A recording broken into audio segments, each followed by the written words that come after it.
Hello दोस्तों, कैसे आप सब। तो हम लोग जो है बिहार स्पेशल का क्या करें कि एमसीक्यू लगा रहे हैं। अभी तक 11 क्लास हो चुका है, अगर नहीं देखे हैं तो जाकर देख लीजिएगा। पीछे का क्लास देखते रहने से क्या होता है कि एक सीरीज बना हुआ रहता है।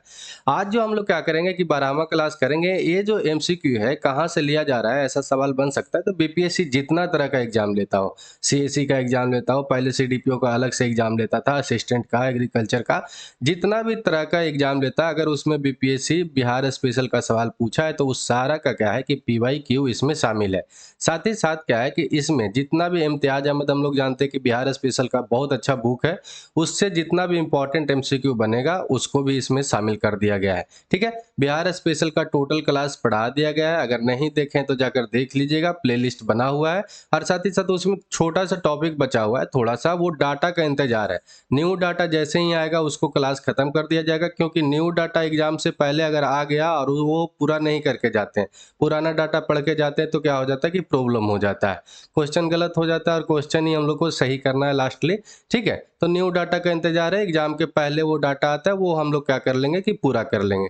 ठीक है, तो चलिए आज का क्लास हम लोग शुरू करते हैं। वीडियो अच्छा लगेगा तो लाइक करिएगा, कमेंट करके, शेयर करके, सब्सक्राइब करके बेल आइकन दबा दीजिएगा, ताकि आपके पास नोटिफिकेशन टाइम टू टाइम पहुंचता रहे। तो आज का जो सबसे पहला क्वेश्चन क्या है, 240 क्वेश्चन ऑलरेडी हम लोग लगा चुके हैं, नहीं देखे हैं तो जाकर देख लीजिएगा। तो आज का जो सबसे पहला क्वेश्चन क्या है कि बिहार में सर्वाधिक साक्षरता जो है कौन सा जिला है, ये आपको बताना है। मतलब कि बिहार का जो कौन सा ऐसा जिला है जहाँ पे सबसे ज्यादा साक्षर लोग रहते हैं। ठीक है, तो रोहतास है, नवादा है, पटना है या दरभंगा है। तो जो इसका जो सही उत्तर क्या है कि रोहतास है। रोहतास में जो है 75% से भी ज्यादा लोग क्या है कि साक्षर हैं 2011 की जनगणना के अनुसार से।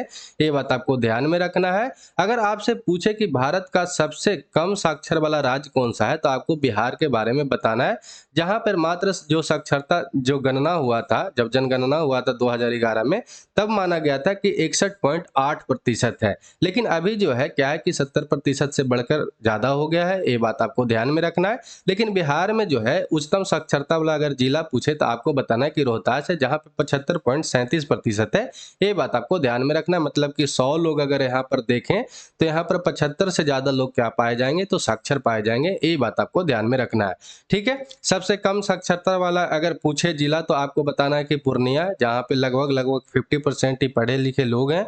ठीक है, बिहार में सर्वाधिक महिला साक्षरता दर पूछ सकता है तो आपको मुंगेर में है, 65.53% है, और ये पूछा हुआ भी सवाल है। ठीक है, सबसे कम महिला साक्षरता दर कहाँ पे है, तो सहरसा में, जहाँ पर 42.73% है। ये बात आपको ध्यान में रखना है। अगर कोई पूछे कि साक्षरता किस तरह से भारत में मापा जाता है, तो आपको याद रखना है कि टेक्निकली रूप से ऐसे तो लोग जहां पे सिग्नेचर कर देते हैं, ऐसा माना जाता है कि वो साक्षर माने जाते हैं। लेकिन भारत में अगर साक्षरता का जो नियम क्या है कि लिखा हुआ जो मेन जो लाइन क्या है कि अगर कोई 7 साल से बड़ा एज का कोई भी व्यक्ति हो, अगर उसको कोई भी भाषा जो है कि पढ़ने और लिखने आता है तो उसको साक्षर मान लिया जाएगा। तो ये बात आपको ध्यान में रखना है। लेकिन नॉर्वे ये सब ऐसा देश है ना, वहाँ पर जैसे कि कैसे साक्षरता माना जाता है, तो आपको ध्यान क्या रखना है कि नॉर्वे जो है, फिनलैंड है, ये सब देश जो है बहुत ज़्यादा साक्षर वहाँ पर है। मतलब कि 100% वहाँ पर मान लिया जाता है कि जो क्या है कि साक्षर लोग रहते हैं। वहाँ पे साक्षरता दर कैसे मापा जाता है, तो आपको याद रखना है कि अगर कोई नॉर्वे का व्यक्ति है और नॉर्वे का व्यक्ति कोई नॉर्मल मेडिसिन यूज करता है, जैसे कि पैरासीटामोल बुखार में यूज कर रहा है, केरोसिन को यूज कर रहा है, और भी जितना भी मेडिसिन होता है, क्या करता है कि नॉर्मली जो यूज करता है, अगर वो मेडिसिन में कौन कौन सा इंग्रेडिएंट है, मतलब कौन कौन सा केमिकल से वो बना है, अगर उसको पता है, तब वो क्या माना जाएगा नॉर्वे में कि साक्षर व्यक्ति माना जाएगा। तो समझ लीजिए कि वहां पर साक्षरता का नियम कैसे है। तब भी वहां पे 100% क्या है कि व्यक्ति साक्षर है। अगर वो नियम भारत में डाल दिया जाए तो माना जाता है कि 1% से भी ज्यादा साक्षर लोग नहीं बचेंगे। ये बात आपको ध्यान में रखना है। आप ही और हम ही सोच लीजिए कि अगर पैरासीटामोल यूज करते हैं तो उसमें कौन कौन सा इंग्रेडिएंट मिला हुआ है, कितना लोग को पता होगा। ये बात आपको ध्यान में रखना है। ठीक है, चलिए अगला क्वेश्चन क्या है कि बिहार में कहाँ पे सोप स्टोन पाया जाता है, ये बात आपको बताना है। सोप स्टोन को हिंदी में सेल खड़ी के भी नाम से जानते हैं। तमछौर रोहतास में, मिंगारे पूर्णिया में, मंजोस जमुई में या शंकरपुर मुंगेर में कहाँ पर जो है सोपस्टोन या सेल खड़ी का उत्पादन होता है, ये आपसे पूछ रहा है। तो इसका जो सही उत्तर क्या है कि शंकरपुर मुंगेर में होता है, ये बात आपको ध्यान में रखना है। ठीक है, साथ ही साथ गया नवादा में भी होता है, ये भी बात आपको ध्यान में रखना है। ठीक, अगला क्वेश्चन क्या है कि बिहार के किस जिले में जो है गैलेना का उत्पादन होता है या गैलेना पाया जाता है, ये आपसे पूछ रहा है। तो रोहतास में है, नालंदा में है या बांका में है या गया में है। तो इसका जो सही उत्तर क्या है कि बांका में जो है गैलेना का उत्पादन होता है, ये बात आपको ध्यान में रखना है। ठीक है, बांका जिला यहाँ पर है, ये बात आपको याद रखना है। और इसके पीछे वाला जो हम लोग सवाल देखे थे, जो मुंगेर और नवादा और गया में क्या है कि सोप स्टोन मतलब सील खड़ी का उत्पादन होता है, ये बात आपको ध्यान में रखना है। ठीक है, अगला क्वेश्चन क्या है कि पंचायत के चुनाव कराने हेतु निर्णय किसके द्वारा लिया जाता है। तो केंद्र सरकार के द्वारा यहाँ पर ऑप्शन दिया है फर्स्ट। दूसरा ऑप्शन क्या दिया है कि चुनाव आयोग के द्वारा, जिला न्यायाधीश के द्वारा या राज्य सरकार के द्वारा। तो आपको ध्यान रखना कि अगर पंचायत चुनाव जो होता है उसमें केंद्र सरकार का सेंट्रल इलेक्शन जो कमीशन होता है उसका इसमें कोई हाथ नहीं होता है, ये बात आपको ध्यान में रखना है। सेंट्रल इलेक्शन जो कमीशन होता है मतलब कि जो केंद्र का जो इलेक्शन कमीशन होता है, जो अभी चुनाव करवाया था लोकसभा का, वो सिर्फ लोकसभा, राज्यसभा और जो राष्ट्रपति, विधानसभा, ये सब का चुनाव करवाता है, उपराष्ट्रपति को भी करवाता है, ये बात आपको ध्यान में रखना है। वो राज्य के जो पंचायत का जो चुनाव है उसमें उसका कोई भी हाथ नहीं होता है, ये बात आपको ध्यान में रखना है। तो यहाँ पर जो सही उत्तर क्या हो जाएगा कि राज्य सरकार इसका निर्णय लेता है।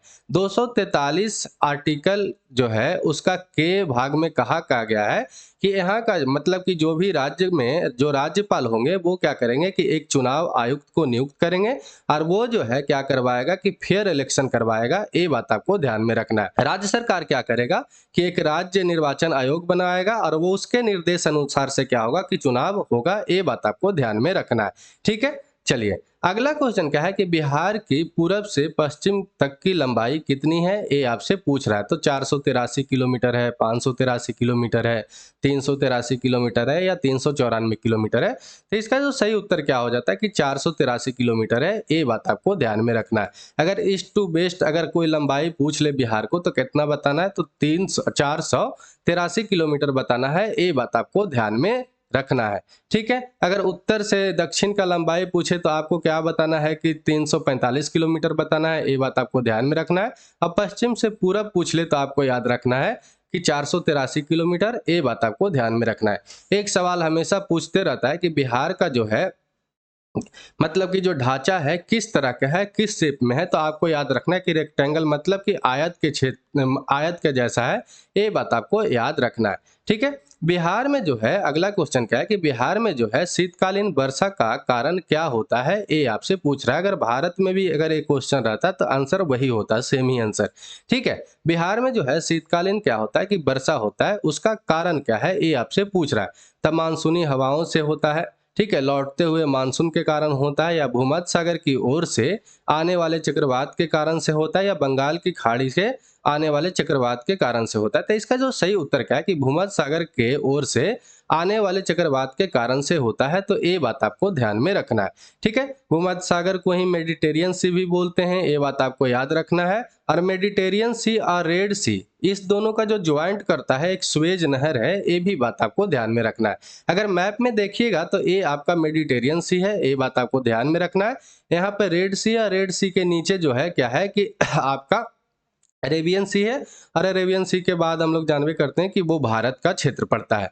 ठीक है, यहाँ पर जो है स्वेज कैनाल है, यही क्या करता है कि मेडिटेरियन सी मतलब कि भूमध्य सागर और लाल सागर को क्या करता है कि जोड़ता है, ये बात आपको याद रखना है। ये जो स्वेज कैनाल है अभी जो है इजिप्ट मतलब कि मिस्र के कंट्रोल में है, ये बात आपको याद रखना है। अगर आपसे पूछ ले कि स्वेज कैनाल कब बना था तो आपको याद रखना कि 1869 में इसको बनाया गया था अंग्रेजों के द्वारा। अरे बनाया इसलिए गया था क्योंकि इसको अफ्रीका घूमकर मतलब अफ्रीका के नीचे से इधर से आने पड़ता था लौटकर। ठीक है, और इसको बनाने से क्या हुआ कि ब्रिटिश और भारत ये सब का क्षेत्र में मतलब एशिया के क्षेत्र में आने का जो उसका जो दूरी हो गया करीब करीब 7000 किलोमीटर क्या हो गया था कि कम गया था, ये बात आपको ध्यान में रखना है। इसीलिए क्या था कि अंग्रेज लोग इसको बनवाया था, जो अभी इजिप्ट के कंट्रोल में है और कब बनवाया था, तो 1869 में। ये भी बात आपको याद रखना है। अरे हमेशा सवाल पूछते रहता है कि सुएज कैनाल किसको किसको जोड़ता है, तो आपको याद रखना है कि एक तो मेडिटेरियन सी को जोड़ता है, दूसरा जो है रेड सी को जोड़ता है। ये बात आपको याद रखना है। ठीक है, चलिए अगला क्वेश्चन क्या है कि बिहार में लोकसभा की कुल सीटों की संख्या कितनी है, ये आपसे पूछ रहा है। तो 45 है, 54 है, 43 है या 40 है। तो इसका जो सही उत्तर क्या है कि 40 जो है, क्या है कि बिहार में लोकसभा के सीट है। अभी मतलब तत्काल में लोकसभा इलेक्शन खत्म हुआ है और ये सवाल बन भी सकता है। ठीक है, तो यहाँ पर 40 जो है लोकसभा का सीट है और मतलब 16 जो है राज्यसभा का सीट है। ये बात आपको याद रखना है। विधानसभा का अगर सदस्यों का सीट पूछ ले तो यहाँ पर बताना है कि 243 है। और यहाँ पर जो है विधान परिषद भी है, जहाँ पर यहाँ पर संख्या कितना है, तो आपको याद रखना है कि 75 है। आपको याद रखना है कि बिहार जो है एक द्विसदन सदन वाला क्या है कि राज्य है। ठीक है, द्विसदन सदन वाला मतलब कि यहाँ पर विधान सभा भी होगा और विधान परिषद भी होगा। अगर आपसे पूछे कि भारत में कितने राज्य जो हैं कि दो सदन वाले राज्य हैं, तो आपको याद रखना है कि 6 राज्य अभी जो है क्या है कि 2 सदन वाले राज्य हैं, मतलब कि बाई कैमरल राज्य है। कौन कौन, तो पेयर में याद रखिएगा, महाराष्ट्र प्लस कर्नाटका पहला पेयर याद रखिएगा। दूसरा याद रखना है तेलंगाना प्लस आंध्र प्रदेश। ठीक है, और तीसरा पेयर याद रखना है यूपी प्लस बिहार। ठीक है, तो ये 6 राज्य में क्या है कि अभी द्विसदन सदन वाले राज्य है, मतलब कि बाई कैमरल राज्य। पहले जब 2019 के पहले जब हम लोग जानते हैं कि यूनियन टेरेटरी में नहीं उसको बांटा गया था, किसको, जम्मू कश्मीर को, तब वो भी क्या था कि आपका बाई कैमरल था, द्विसदन सदन वाला राज्य था। अब तो वो यूनियन टेरेटरी में 2 भाग में बांट दिया गया है, हम लोग जानते हैं, तो वो अब रहा नहीं। तो इसलिए अभी जो है तत्काल में 6 राज्य में ही मात्र द्विसदन सदन चलता है। तो ये बात आपको ध्यान में रखना है। ठीक है, अगर आपसे यहाँ के विधायिका के बारे में जानना हो तो आपको याद रखना कि यहाँ पर जो है पुलिस जिला कितना है, तो आपको याद रखना है कि 40 है। पुलिस जिला की बात हो रहा है, जिला की बात नहीं हो रहा है। 38 जिला है, 38वां जिला अगर आपसे पूछ ले तो अरवल बताना है, लेकिन पुलिस जिला अगर पूछे तो 40 बताना है। और 38 जिला तो है ही, वो सारा जो है 38 जिला जो है पुलिस जिला में शामिल है। साथ ही साथ 2 पुलिस जिला और कौन कौन है, तो बगहा और नवगछिया है। ये बात आपको ध्यान में रखना है। बिहार में विधान मंडल जो है किस तरह का है, तो द्विसदन सदन है, बाई कैमरल है। ये बात आपको याद रखना है। बिहार में विधानसभा के सीटों की संख्या 243, विधान परिषद की सीटों की संख्या आपसे पूछे तो 75 बताना है, लोकसभा में 40 बताना है। ठीक है, और आपको राज्यसभा में क्या बताना है, तो 16 बताना है। एक क्वेश्चन हमेशा पूछते रहता है यहाँ से, तो इंपॉर्टेंट है। तो आपसे अगर पूछ ले कि विधानसभा में कुल आरक्षित सीटों की संख्या कितना है, तो 40 है। ठीक है, मतलब विधानसभा में आरक्षित सीट भी है, किसके लिए, तो एससी और एसटी के लिए और ओबीसी के लिए। तो ये कितना है, तो आपको याद रखना है कि 40 है। ठीक है, अनुसूचित जाति के लिए आरक्षित सीट कितने हैं, तो आपको याद रखना है कि 38 है। अनुसूचित जनजाति के लिए कितने हैं, तो आपको याद रखना है कि 2 है, कोठारिया, कटोरिया और मनिहारी। ये बात आपको याद रखना है, क्योंकि ये सवाल पूछा हुआ है 2 गो वाला। ठीक है, कि कितने जनजाति के लिए मतलब कि आरक्षित सीट है, तो ये आपको याद रखना है कि 2 है। ठीक है, अगला को इसमें अगर आगे देखें, इसमें तो क्या है कि लोकसभा में भी अनुसूचित जाति हेतु क्या है कि यहाँ पर आरक्षित सीट है, तो कितने हैं, तो आपको याद रखना है कि 6 है। कौन कौन सा है, तो ये भी पूछ सकता है, तो गोपालगंज है, हाजीपुर है, समस्तीपुर है, जमुई है, गया है और सासाराम है। तो ये बात आपको ध्यान में रखना है। ठीक है, अगला क्वेश्चन क्या है कि बिहार के उत्तर पश्चिम में स्थित पहाड़ियां, जिसे शिवालिक श्रृंखला भी कहा जाता है, जो एक है। ठीक है, ज्वालामुखी पर्वत है, ब्रह्मस्रोत पर्वत है, नवीन मोरदार पर्वत है या अवशिष्ट पर्वत है। तो इसका जो सही उत्तर क्या है कि नवीन मोरदार पर्वत है। ये बात आपको ध्यान में रखना है। हम लोग जानते हैं कि जो शिवालिक जो श्रृंखला है क्या है कि हिमालय का सबसे निचला भाग है। ये बात आपको याद रखना है। शिवालिक श्रृंखला का हिमालय में सबसे कम ऊंचाई वाला क्या है कि क्षेत्र होता है। ये भी बात आपको ध्यान में रखना है। और हम लोग जानते हैं कि जो हिमालय है एक नवीन मोरदार पर्वत है। ये भी बात आपको याद रखना है। ये क्या है कि 2 प्लेट के टकराने से इसका निर्माण हुआ है, किसका, हिमालय का। इसीलिए ये क्या है कि एक नवीन मोरदार पर्वत है और इसका ऊंचाई भी जो भी नवीन मोरदार पर्वत होता है, न्यू फोल्ड माउंटेन होता है, उसका ऊंचाई क्या होता है कि हमेशा ज़्यादा होता है। तो ये बात आपको याद रखना। हम लोग जानते हैं कि वर्ल्ड का सबसे जो ऊंची चोटी है कौन सा है, तो माउंट एवरेस्ट है, जो नेपाल में पाया जाता है। ये बात आपको ध्यान में रखना है। ठीक है, चलिए अगला यहाँ पर इसका क्षेत्र पड़ेगा, ये भी बात आपको ध्यान में रखना है। अगला क्वेश्चन क्या है कि 1857 का जो विद्रोह हुआ था उसके नेतृत्व बिहार में किसने किया था, ये आपसे पूछ रहा है। तो खान बहादुर खान ने, कुंवर सिंह ने, तात्या टोपे ने, लियाकत अली ने। तो इसका जो सही उत्तर क्या है कि आपका कुंवर सिंह ने, ये बात आपको ध्यान में रखना है। हमेशा 1857 के क्रांति से एक न एक सवाल बनाते रहता है कि कौन कहाँ का नेतृत्व करता थे, तो ये आपको याद रखना है। तो दिल्ली का कौन था, तो ये बात आपको याद रखना है कि बहादुर शाह द्वितीय था, ये बहुत ज्यादा इंपॉर्टेंट है। लखनऊ वाला हमेशा पूछते रहता है, लेडीज थे इसलिए, तो बेगम हजरत महल थी, ये बात आपको याद रखना है। कानपुर से कौन लड़े थे, तो नाना साहेब लड़े थे। झांसी से हम लोग जानते हैं कि रानी लक्ष्मीबाई, ठीक है। इलाहाबाद से लियाकत अली था, ठीक है। बिहार से हम लोग जानते हैं कि कुंवर सिंह थे, ये बात आपको याद रखना है। फतेहपुर से अजी मुल्ला थे, ठीक है। बरेली से खान बहादुर खां थे, ये बहुत ज्यादा पूछते रहता। और फैजाबाद से कौन था, मौलवी अहमद उल्ला थे, ये बात आपको ध्यान में रखना है। इतना आपको याद रखते हैं तो क्या होता है कि क्वेश्चन आपको नहीं छूटता है। बिहार से आप एक और याद रखिएगा कि विलियम टेलर का नाम याद रखिएगा। यही क्या किया था कि दमन करता था, मतलब कि इसको दबाने वाला बिहार में कौन था। तो आपको याद रखना कि 1857 के क्रांति को फिर से दबाने वाला कौन व्यक्ति था, तो आपको याद रखना है कि विलियम टेलर, ये बात आपको ध्यान में रखना है, ठीक है। 1857 के क्रांति से हमेशा कुछ ना कुछ सवाल बनते रहता है, तो आपसे को यहाँ से आप देख लीजिएगा तो हमेशा एक सवाल नहीं छूटेगा, ठीक है। जो भी सवाल जो पूछते रहता है फालतू सा 1857 के क्रांति का, उसका सवाल नहीं छूटेगा, क्योंकि ये हमेशा पूछ लेता है आपसे। यहाँ पूछ सकता है कि 1857 का क्रांति जो हुआ था प्रारंभ कहाँ पे हुआ था, तो आपको याद रखना है कि मेरठ में। मेरठ जो है दिल्ली के नजदीक में है, यूपी में भी जो है ये पड़ता है, ये बात आपको याद रखना है। 1857 का क्रांति हुआ था उस समय ब्रिटिश प्रधानमंत्री कौन था, ये हमेशा पूछते रहता है, तो पॉम स्टर्न था, ये बात आपको याद रखना है। 1857 का क्रांति था उसका अगर प्रतीक पूछ ले तो आपको याद रखना है कि कमल और रोटी था, ये बात आपको याद रखना है। मंगल पांडे के बारे में पूछते रहता है कि कौन से इन्फेंट्री से काम करते थे, तो आपको याद रखना है कि 34वें नेटिव इन्फेंट्री से काम करते थे, ये बात आपको याद रखना है। ये 1857 का क्रांति का खत्म कहाँ पे हुआ था, तो ग्वालियर में हुआ था, ठीक है। 1857 का जो विद्रोह हुआ था उसमें एक उर्दू कवि जो थे क्या किए थे कि देखे थे, एक कौन से थे, ये आपसे पूछ सकता है। तो आपको याद रखना है कि मिर्जा गालिब, ये बात आपको ध्यान में रखना है। और हमेशा एक सवाल बनते रहता है कि 1857 का क्रांति हुआ था उस समय गवर्नर जनरल कौन था, तो आपको याद रखना है कि ये लॉर्ड कैनिंग था। और लॉर्ड कैनिंग ही क्या था कि भारत का प्रथम वायसराय था, क्योंकि 1857 के क्रांति के बाद क्या हुआ था कि गवर्नर जनरल को क्या बोला जाने लगा, तो वायसराय बोला जाने लगा। और वायसराय जो था डायरेक्ट मतलब कि किसके कंट्रोल में चला गया था, उसके बाद तो आपको याद रखना है कि ब्रिटिश क्राउन के कंट्रोल में चला गया था। मतलब पहले जो भारत में जो राज्य करता था किसके कंट्रोल में था,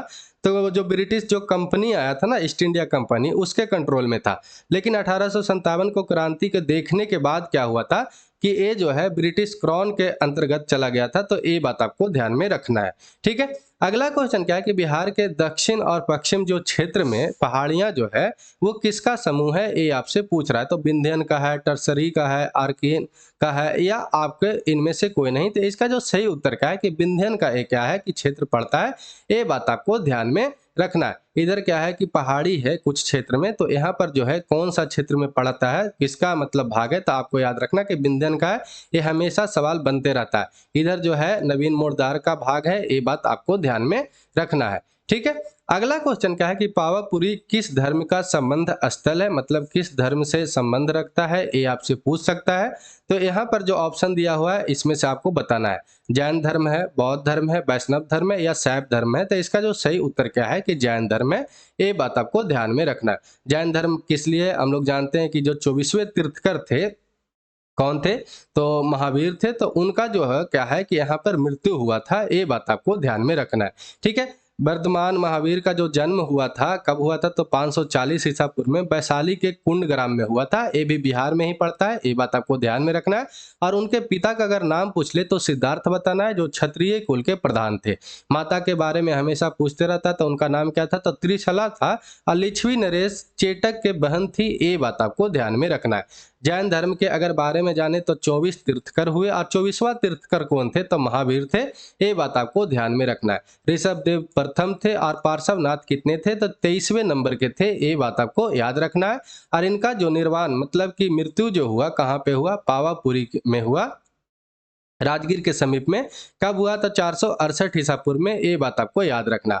और यहीं पर क्या है कि पावापुरी में अंतिम उपदेश भी दिए थे और प्रथम उपदेश भी दिए थे, ये भी बात आपको याद रखना। प्रथम और अंतिम दोनों उपदेश कहाँ पर दिए थे, तो पावापुरी में ही दिए थे, ये भी बात आपको याद रखना है। ठीक है, चलिए अगला क्वेश्चन क्या है कि बिहार के किस जिले का सीमा जो है नेपाल से लगने वाले सीमा में सबसे ज्यादा लंबा है, ये आपसे पूछ रहा है। तो सीतामढ़ी है, सुपौल है, पश्चिमी चंपारण है या किशनगंज है, तो इसका जो सही उत्तर क्या हो जाता है कि पश्चिमी चंपारण है, ये बात आपको ध्यान में रखना है। हम लोग देख लेते हैं कि नेपाल से कौन कौन सा जिला जो है क्या करता है कि बाउंड्री टच करता है और कितना है जो बाउंड्री टच करता है। तो आपको सबसे पहले याद रखना है कि 7 जिला जो है बिहार का क्या करता है कि नेपाल से बाउंड्री टच करता है। नेपाल से जो है भारत, बिहार जो भाग है भारत का, वो क्या करता है कि इंटरनेशनल बाउंड्री शेयर करता है और उसका 7 जिला जो है क्या करता है कि बाउंड्री टच करता है नेपाल से। तो ये बात आपको याद रखना है।